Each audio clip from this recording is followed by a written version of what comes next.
हाँ जी, सभी को नमस्ते।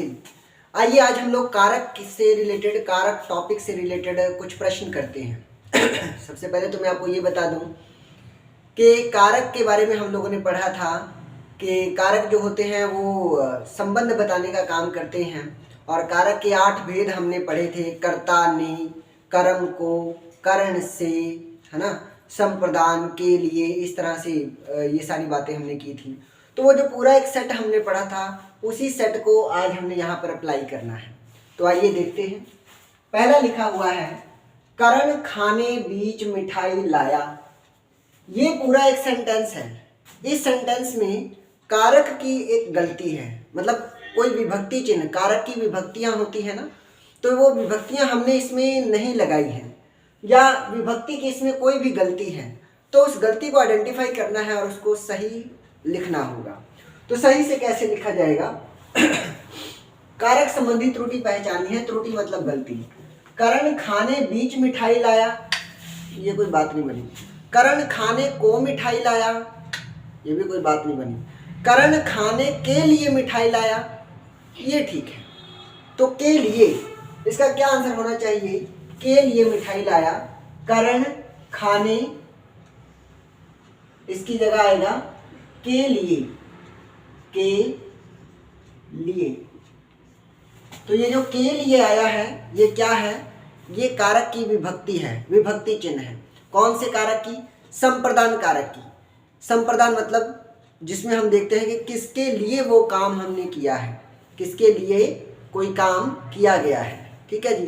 तो के लिए यहां पर आ गया करण, करण खाने के लिए मिठाई लाया। आगे देखते हैं। के लिए भी कह सकते हैं, के हेतु भी कह सकते हैं, के वास्ते भी कह सकते हैं। के लिए, के हेतु या के वास्ते, इनमें से कोई भी शब्द आ सकता है। आगे देखते हैं। कौन सा संबोधन कारक चिन्ह है? संबोधन शब्द लिखा है संबोधन। संबोधन का मतलब होता है किसी को बुलाना, कि जब हम किसी को बुलाते हैं या किसी को पुकारते हैं तो किन शब्दों का प्रयोग करते हैं। कभी कभी हम लोग कहते हैं ना हे, हम लोग हे कहते हैं, हे कृष्ण, हैं जगन्नाथन प्रेमानंद। तो हे कृष्ण, कृष्ण से पहले हमने क्या कहकर पुकारा? हे कहकर पुकारा। तो हे क्या है? संबोधन। अरे, अरे नथुआ, या अरे बधुआ, या कोई भी नाम, अरे कान्हा, तो कान्हा शब्द से पहले हमने अरे कह दिया। तो अरे क्या है? उसको बुलाने का संबोधन है, उसको संबोधित किया है। तो यहां पर देखो एक शब्द आया है अरे, और यही हमारा आंसर हो जाएगा। बाकी सारा ही तो हो नहीं सकता। से भी हम किसी को संबोधित नहीं करते, ने से भी हम किसी को संबोधित नहीं करते।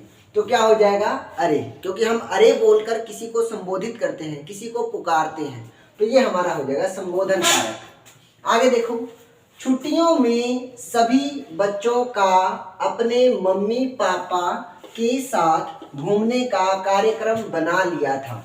अब ये पूरा का पूरा एक वाक्य दिया हुआ है, और इस पूरे के पूरे वाक्य में हमने किसी विभक्ति की गलती पहचाननी है।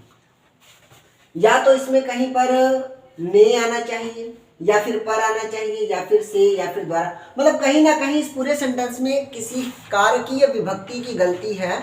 उस गलती को पहचानना है और उसको पूरा करना है। आइए देखते हैं।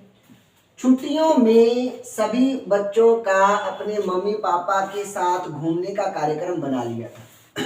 ठीक है। इसमें क्रिया क्या हुई है? घूमने का कार्यक्रम बना लिया, तो बनाने का काम, बनाने का काम हुआ है। अच्छा, किसने बनाने का काम किया है? तो कर्ता ने ही किया होगा। कर्ता कौन? छुट्टियों में सभी बच्चों ने, बच्चों ने ये प्लान बनाया ना, बच्चों ने ये कार्यक्रम किया। तो ये कार्यक्रम बनाया किसने? बच्चों ने। तो यहाँ पर का की जगह ये ने लगना चाहिए था, तब जाकर ये सही हो जाता। तो सही ऑप्शन क्या होगा? ए नंबर ऑप्शन, ने। तो इस तरह ये कारकीय प्रश्नों को लेकर जो कुछ उत्तर थे वो मैंने आपके सामने रखे।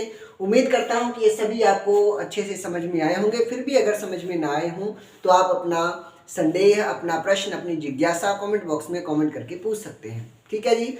धन्यवाद, बहुत बहुत धन्यवाद अपना कीमती समय देने के लिए।